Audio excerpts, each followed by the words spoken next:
Today I'm going to tell you a story so brutal, it scars the soul set in the unforgiving silence of the Old West, where dust hangs in the air and mercy is rare. This is a place where danger breathes with the wind and fate collides without warning.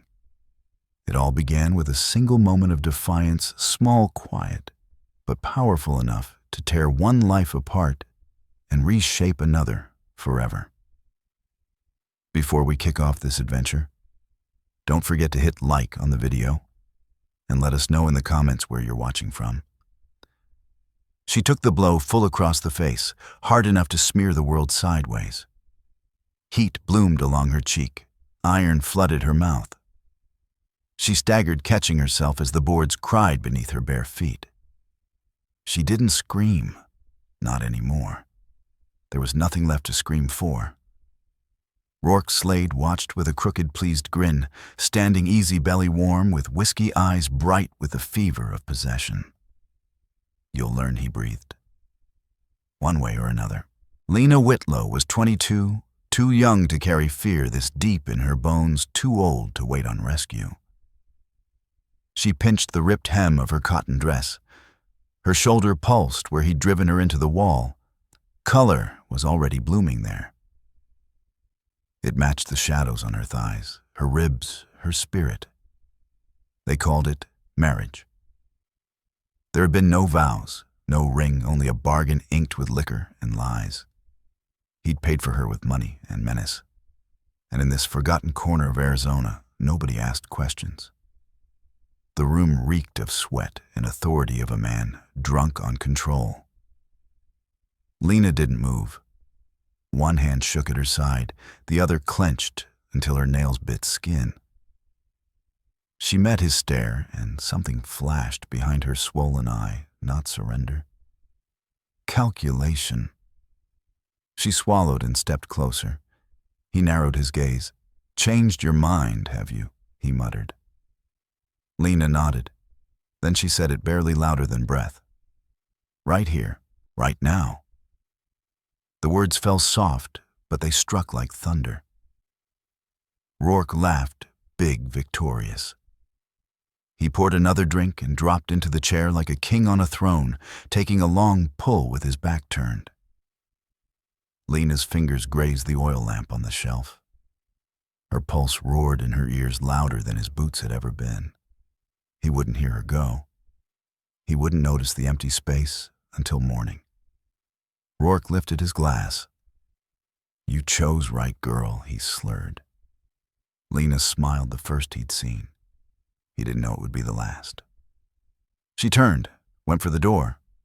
Slow, steady, exact. Each step away was a step toward air. With every breath of night, the bruises weighed less. She didn't cry. She didn't look back, not once. Above Tombstone, the stars burned like 1,000 witnesses. She ran into scrub and dust, no shoes, no plan, only will. Behind her, quiet. Ahead, whatever came. She ran because anything beat staying. If death waited, so be it. But if life was out there, if even one soul still carried kindness, that was where she aimed. Her ribs ached. Stones and thorns cut her feet. She kept moving. The night was dry and merciless. She'd endured worse. She pushed on until her legs buckled near a rise of dirt and stone. She crumpled at the edge of Boot Hill Cemetery, lungs tearing for air, heart hammering against her ribs. Her eyes stared, unfocused, then came footsteps.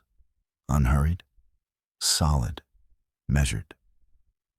A shadow slid over her, like dusk. She looked up, bracing for another nightmare. Instead, there was an older man, weathered gray at the edges, standing there with a small bundle of flowers, staring as if he'd stumbled onto a ghost. The flowers slipped from his hand. Lena Whitlow tried to speak. Nothing came. He lowered himself beside her, careful, unsure.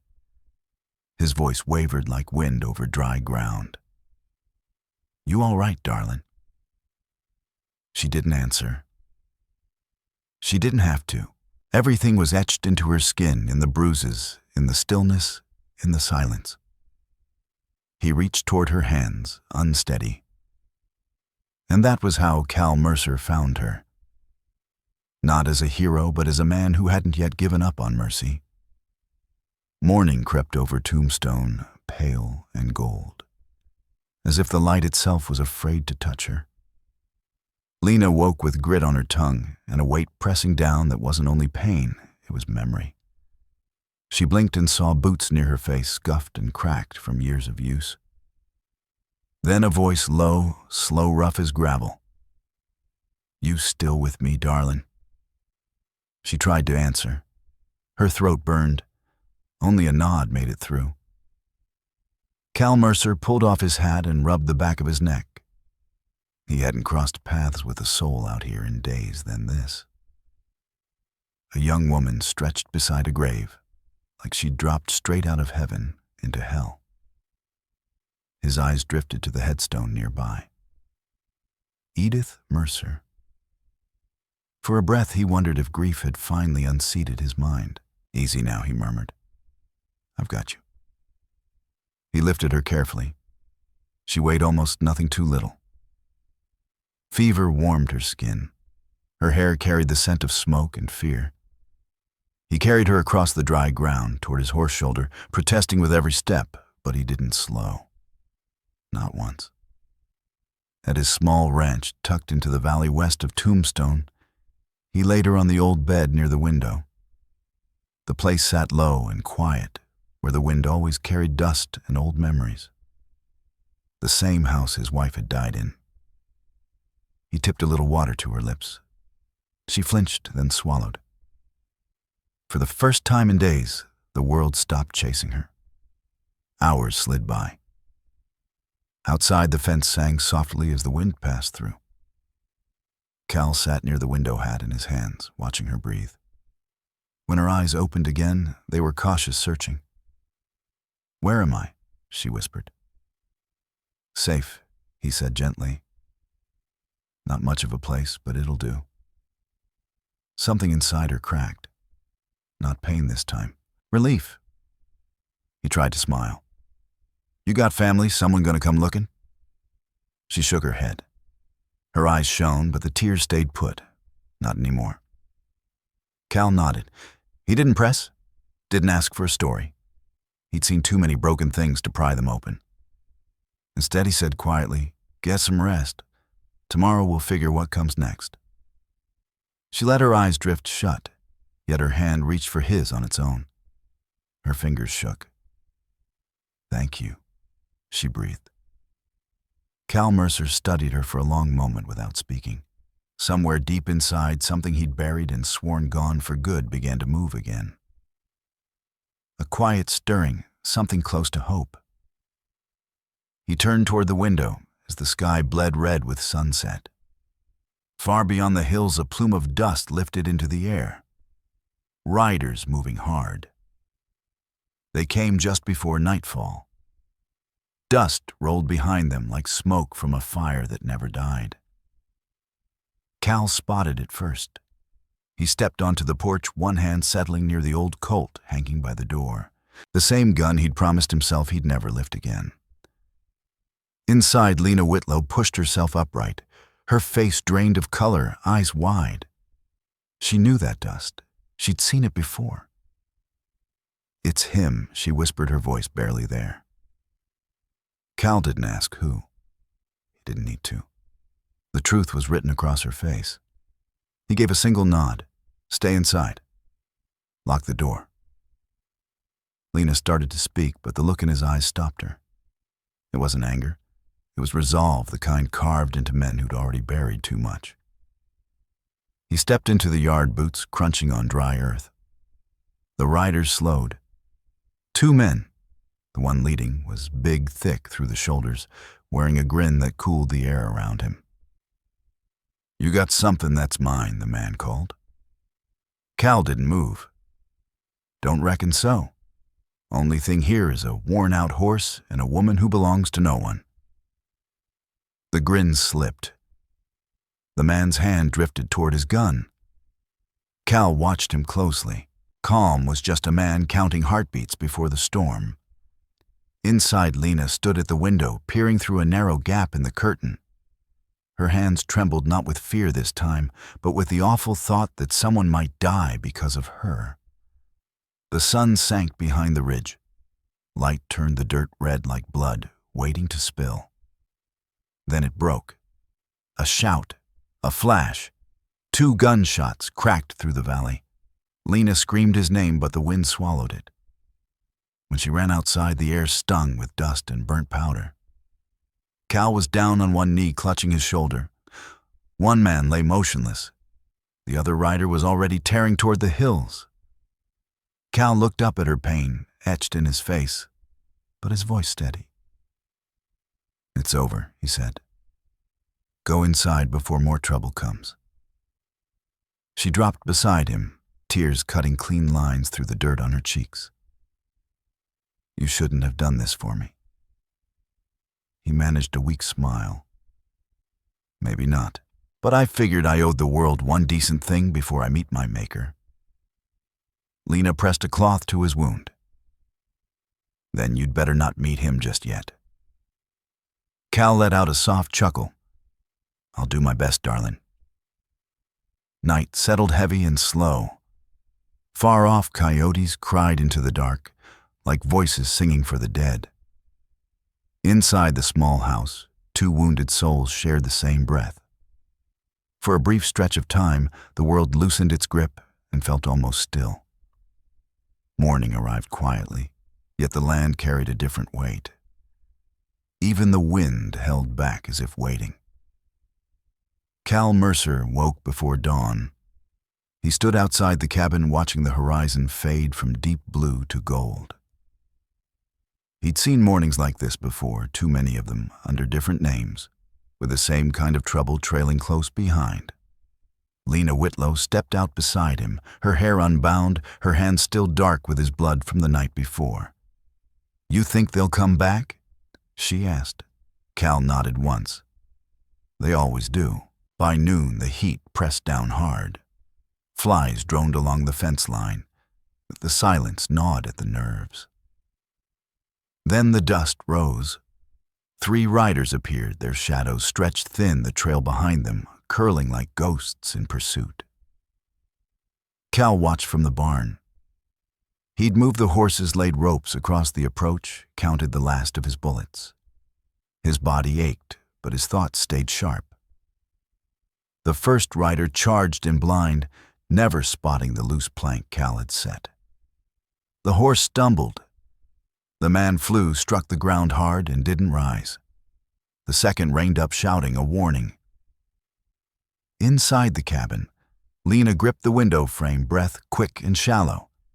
Then Rourke Slade rode into view, face bruised, hat pulled low, fury carved into his jaw. He hauled his horse to a stop, scanning the yard. "Come out," he called. "Let's finish what you started." Cal stepped into the sunlight with his rifle steady in his hands. He looked older than the last time Slade had seen him, older and calmer. "This already ends," Cal said. "You brought it here." Slade sneered. "You think this ends with me?" Cal didn't answer. The world shattered. The second rider fired first. Cal dropped behind a post and returned the shot. He'd done this once before, years ago, when his hands were steadier and his past lighter. The bullet caught the man in the arm, sending him screaming back toward the hills. Slade roared and spurred forward, horse crashing through dust, gun raised. Cal waited. One breath, then another. He fired. The shot landed clean. Slade pitched from the saddle, rolling hard across the dirt, his gun skidding out of reach. Cal approached slowly, rifle still trained. Slade tried to speak, blood shining on his lips. "You think you're some kind of hero?" Cal looked down at him, eyes steady. "Number. Just a man who finally quit running." He pulled the trigger. The sound echoed across the valley until even the wind fell silent. Lena came running. She stopped beside him, trembling, tears bright in her eyes. "It's done," she whispered. Cal turned his gaze toward the ridge where the last rider, Bram Coulter, had vanished into dust. Far off, thunder rolled not from the sky, but from hooves. And this time, they weren't riding in for blood. They carried something else. By evening, the dust had settled. The air held the smell of smoke, sweat, and something unfamiliar. Peace. Cal Mercer stood at the fence, eyes fixed on the hills where the riders had disappeared. His arm throbbed, but for the first time in years, his chest felt light. Lena Whitlow stepped up beside him, her face softened by the orange wash of dusk. "They're gone," she said. Cal nodded. For now. For a while, they didn't speak after that. The land grew still. Even the wind seemed worn out from fighting. That night, Lena made soup from what little remained. She moved carefully, slow enough not to stir the ache along her ribs. Cal sat near the fire, watching the flames flicker across her face. "You ever think God gives second chances?" she asked. He glanced at the rifle resting nearby. Maybe he said softly, or maybe he just waits till we stop running. Lena smiled faintly. Her hands trembled as she set the bowl in front of him. "You stopped today?" "Yeah," he said. "Reckon you did too." They ate in silence. Outside, the night stretched wide and gentle. Days slipped into weeks. Cal healed at his own pace. Lena helped where she could, feeding the horses, mending fences, learning the rhythm of the place. Each morning she laughed a little more. Her laughter filled the house like sunlight through an old cracked window. Some days they spoke of leaving Tombstone. Other days they just sat on the porch watching the line where earth met sky. They didn't need much. Just quiet. One morning, Lena brought out 2 cups of coffee and sat beside him. The sun climbed slowly, warm and gold. "You ever think about what comes next?" she asked. Cal smiled. "Every day. I just quit chasing it." She nodded, taking a slow sip. "Maybe life ain't about what we run from," she said. "Maybe it's about what we choose to stay for." He looked at her. The hard lines in his face eased. "Then I'll stay right here." She laughed softly. "Right here. Right now." He smiled back every time. Lena. Every single time. The wind carried their laughter across the valley. The scars never fully faded, and that was fine. Some scars were proof of survival, not suffering. Maybe that was the truth hidden out here in dust and quiet, that life breaks you just enough to let you build back stronger. Love didn't always shout. Sometimes it simply sat beside you and stayed. And when the storm passed and the noise finally fell away, what mattered most was knowing who you chose to stay, for what was worth your peace. Finally, let me send my deep thanks to you. Thank you for listening and for allowing this story to speak to your heart. The Wild West still holds countless truths, some painful, some tender, all worth remembering. Stay with us, subscribe, comment, and invite others to discover these untamed stories. From our hearts to yours. Thank you for being part of this journey. Aviso legal barra disclaimer. Each story shared here is produced for storytelling enjoyment. Certain scenes may include fictional or dramatized elements inspired by historical circumstances. Although AI tools assist us in visuals, narration, and script development. The emotional tone, editing, and quality control are conducted by people to ensure meaningful experiences. We fully uphold YouTube's policies using no deceptive recreations or impersonations of real individuals. All creative resources are properly licensed. Unauthorized copying, re-uploading, or remixing is not permitted. Thank you for supporting the effort behind every episode we create.